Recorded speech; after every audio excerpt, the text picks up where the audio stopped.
இந்த மாற்றம் ஏனடி? பிழையான வார்த்தை போல வாழ்ந்து வந்தேனே, உன்னை பார்த்த பின்னே என்னை திருத்திக் கொண்டேனே. புரியாத கவிதை போல வாழ்ந்து வந்தேனே, அவையாவும் முந்தன் கண்ணில் அர்த்தம் கண்டேனே.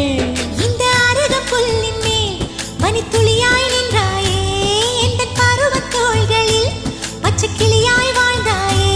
என்னை துளசி செடியாய் சுற்றி வந்தாயோ, கண்ணால் பார்த்து பார்த்து வெற்றி கண்டாயோ.